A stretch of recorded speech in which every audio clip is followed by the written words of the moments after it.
मी थांबतो काय. भगवान विष्णू आणि त्यांची पत्नी देव लोक आहेत खरे, लक्ष्मी आणि विष्णू म्हणजे. पण सांगा त्यांचं तरी कुठे मेळ जुळला हो. ही तामसी लक्ष्मी वृत्तीनं आणि विष्णू सात्विक. सांगा पत्रिका जुळण्याचे लक्षण आहेत काही.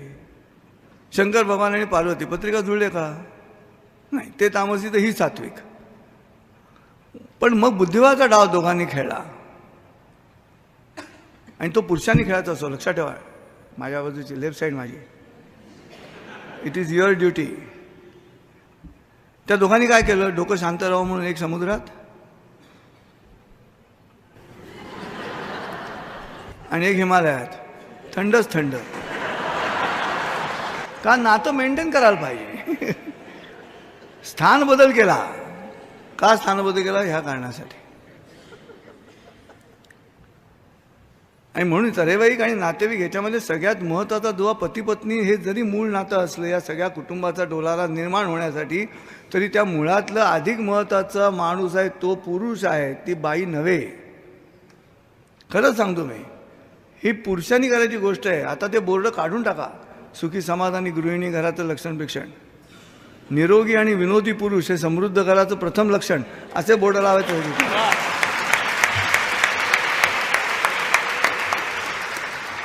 कारण पुरुषालाच ते शक्य आहे. He is in natural course of time. You are all grown up people. Male is a donor and woman is a receiver.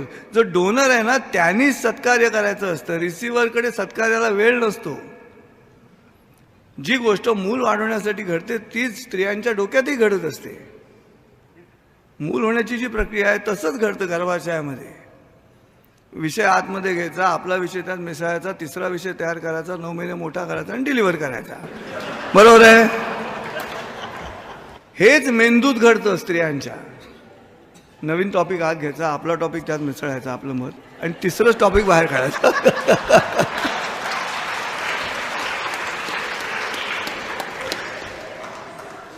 आणि म्हणून ह्या मालिका बघा सगळ्या.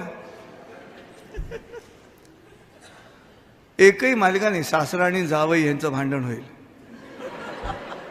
दोघंही डोनर्स आहेत. लक्षात ठेवा, नॅचरल डोनर्स आहेत. म्हणून हा शेवटी शरीर धर्मातूनच येणारा मानवी धर्माचा प्रवास आहे. श्रोते, असं काय करता.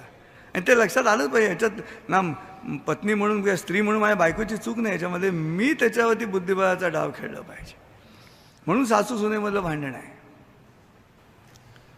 ज्या मुलाला शहाणं करण्यासाठी मला 25 वर्ष लागली, त्याला हिनं 25 मिनिटात वेडा कसा केला, असा तो सासूचा प्रश्न आहे.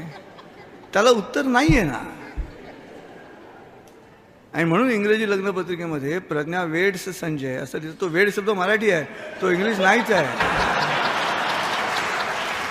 प्रज्ञानी संजयला वेड लावलं, त्या वेडिंग सेरेमनीला बाकीच्या वेड्यांनी या, असं ते आहे सर.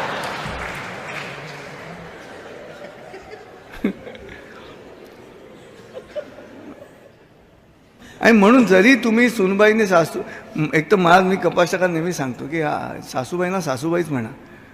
उगाच आई म्हणून हाक मारायचं आणि दोघी कन्फ्यूज, चांगलं नाही ना. विषाची बाटली आहे, त्याच्यात अमृत असं लेबल लावलं, ते आतलं बदलणार आहे. आणि म्हणून इथे जो स्त्रीवर्ग बसलेला आहे, माझ्या मैत्रिणी सगळ्यांनी लक्षात ठेवा, हा बुद्धिबळाचा डाव आहे. तुम्ही खेळा आणि तुम्ही खेळत असता. किती वेळा पुरुषांना कळत नाही की बायका पण गणिती डाव खेळतात. मी कॉम्प्युटरवरनं उठत नाही, माझी बायको सारखी बोंब मारत असते. मारायची, आता बंद झाली. समोरच्या विंगकडे तोंड करून स्वयंपाकघरातून, पानं घेतले चला, पानं घेतले चला. छोटीशी बाप आहे घरामधली. आणि मी चिडायचं, तुला कल्पना आहे का मी काय काम करतोय, परत ओढतेस काय, समोरच्या विंगमध्ये ऐकू जाते काय, अक्कल आहे की नाही तुला. असं करून घरातलं वातावरण उगाच डिस्टर्ब करून नात्यामध्ये तरेवाईकता आणण्याच्या ऐवजी मी शांतपणे विचार केला आणि बुद्धिबळाचा डाव खेळला. एकदा तिने हाक मारली आणि मी त्याच वेळेला कॉम्प्युटर बंद केला आणि स्वयंपाकाला गेलो, ती भाजी फोडणीच टाकत होती. मी म्हटलं हे काय म्हणाले, मला काय माहिती लगेच याल. मी ती पण गणितच खेळत असेल तर मग आपणही गणित खेळूया आणि बुद्धिबळाचा डाव मस्त रंगवूया. शेवटी 64 चौकोन आहेत श्रोते हो. 14 विद्या 64 कला तेवढे चौकोन आहेत. खेळा की हा बुद्धिबळाचा डाव. आणि मग पुरुषांनी काय करायचं एवढं सांगतो आणि मी थांबतो. पुरुषांनी काय करायचं ॲज अ डोनर, आणि it is your responsibility, it is our responsibility. घरातलं वातावरण सर्वोत्तम ठेवण्याची जबाबदारी कुटुंब प्रमुख म्हणून पुरुषाकडेच असण्याचं प्रमुख कारण आहे. मी ह्यांच्या बाजूने मुद्दाम बोलतो म्हणून नव्हे, यातल्या अर्ध्या मला दिसत पण नाही आहेत. तिकडे कुठे आत आहे, तिकडे करत जाऊ बाई, त्यांचं पण गणित आहे तिथे का बसायचं ते इकडनं दिसणार नाही त्या दरवाजातून गेलेल्या.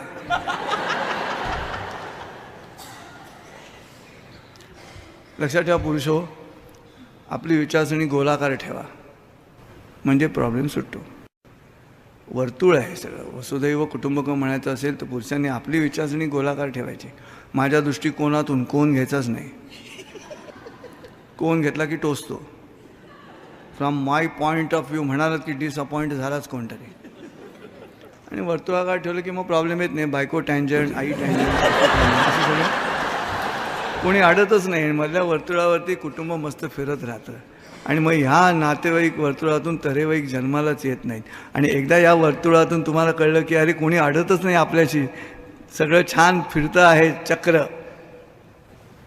शेवटचा शब्द व्याख्यानाच्या शीर्षकातला आपल्याजवळ उपलब्ध होतो आणि तो आहे मनःशांती. धन्यवाद.